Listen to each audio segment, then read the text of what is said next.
Ever feel like you're doing all the right things, but still not getting anywhere? That was me, drawing every single day, filling up sketchbooks, grinding away. So this journal here, it was a turning point. The pages aren't perfect, but what happened in here completely shifted my path as an artist. Let me show you what I mean. So this drawing diary covers August through November of 1996. It's the fourth one in this daily drawing series. Again, I want to emphasize, it's not about the end result, it's about becoming. It's the process that matters. These here are all done with ballpoint pen. They're just sketches of things I saw at the time. I was living in Old San Juan, attending La Escuela de Artes Plásticas, School of Fine Arts. And I'd just go out and draw in parks, plazas, anywhere. Statues, open model sessions, live drawing. I had roommates then, and I was also still traveling to Ponce. I'd go to museums often. Some of these drawings are of random objects lying around. I was studying graphic design at the time, so if you see some graphic elements here and there, that's just homework. Mostly, I was doing a lot of ballpoint pen sketches, loosening my hand, trying to be more gestural, more expressive. Some models came from books, some from life, some were statues, some from my own imagination. The idea was to explore line, thick to thin, and keep things expressive, loose. Sometimes I mixed color, either with pens or watercolor washes. Later, I started experimenting with pastel. You can see here how I was doing some anatomy studies. Not great, but okay. I did some larger versions on craft paper, which were not bad. They were pretty decent, but they were all lost during one of these hurricanes that happened at the time. That note you see there, September 10th, that was Hurricane Hortensia. The power went out. There was a total blackout. I lost some work, but I had forgotten about it. But this obviously was not the first time I lost work due to a hurricane. As many of you may already know, I lost most of my work during Hurricane Maria back in 2017. Then I did some more sketches, ballpoint pen again, and I was also using the Sakura Micron Pigma pens. Finer, more detailed. Some of these pages were pretty bad, like September 15th. The next day, I doubled down and did some pastel cow skulls, which turned out better. Same with some portraits. Pastel felt natural to me. I started mixing media. This was when I really got into it. And around this time, I also worked for a very short time in a graphic design office, maybe a month. It was frustrating. Let me tell you, I couldn't handle the pressure. That experience pushed me to switch majors. Graphic design wasn't for me. This was the turning point. I realized I wanted to paint. Even if my work wasn't great, I could feel the urge, that expressive pull. I felt more at home in painting than in graphic design. Let me tell you, I respect graphic designers. There's a lot of pressure. I saw it firsthand, but I knew that path wasn't mine. It was a rough time, but I was in good company. You'll see a few sketches of my actual roommates, artists in their own right. We drew together, painted together, talked about life. We were all searching for something, and art school didn't seem to have all the answers. There was some consolation in knowing I wasn't alone. Other aspiring artists felt the same way. We were dissatisfied with the art education we were getting. I clashed with professors. They wanted me to go the experimental, conceptual route. And this was back in the 90s. At the time, they were saying painting was dead. But I was hungry for classical training. I didn't get it. So I started building it myself on my own terms. And right here on October 30th, I wrote, Mi sueño y gran aspiración es ser artista. My dream and greatest aspiration is to become an artist. That was the day I made the decision. That's when I said, this is it. This is who I want to be. This is the moment when I really put all my attention into one thing. But you had to experiment the others in order to know this. I wasn't painting much yet, and my work wasn't good at all. But the intention was there. This was where it started. By November, you can see a bunch of messy sketches, really bad.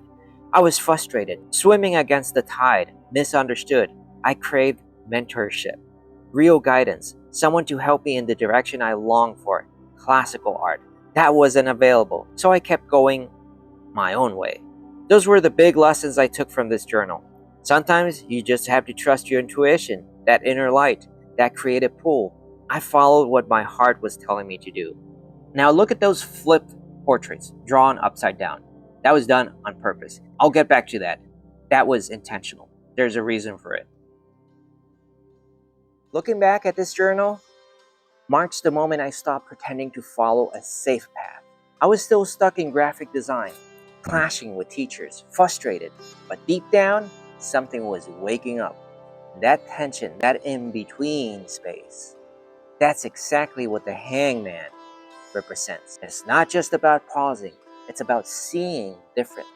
And that shift, that's where real change starts. And this is the archetypal figure I want to tap in for today's drawing. Actually, I made two sketches. Both start with an earth-colored pastel rubbed into the page.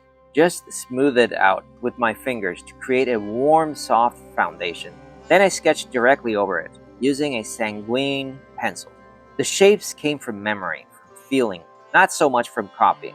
Both, even though they're loosely inspired by the Hangman and the Rider-Waite and De La Roca decks, at least 90% of what you're seeing here is done from imagination.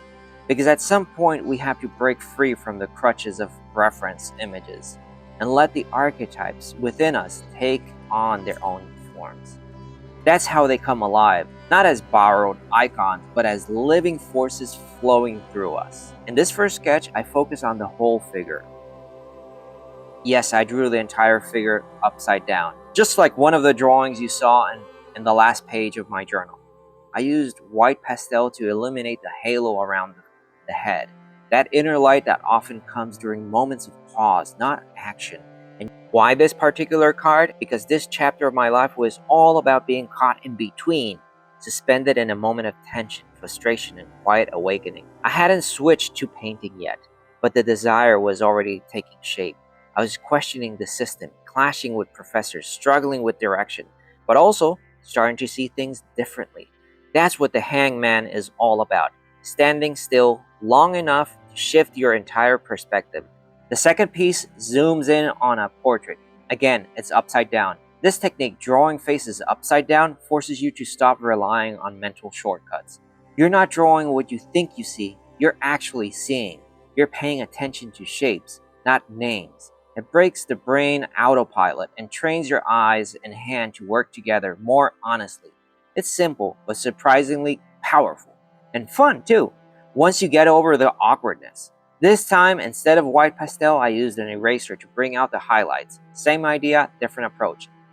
So what did I learn from this? From the Hangman and from the fourth sketchbook, that sometimes the answers don't come through pushing harder, but through stepping back, through being still.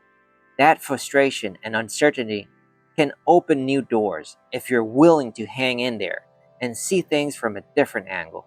That's what drawing upside down is.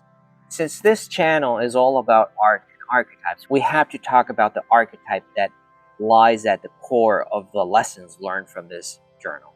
And that is the Hangman from the Tarot. So when I was doing graphic design, it was a way of shifting perspectives.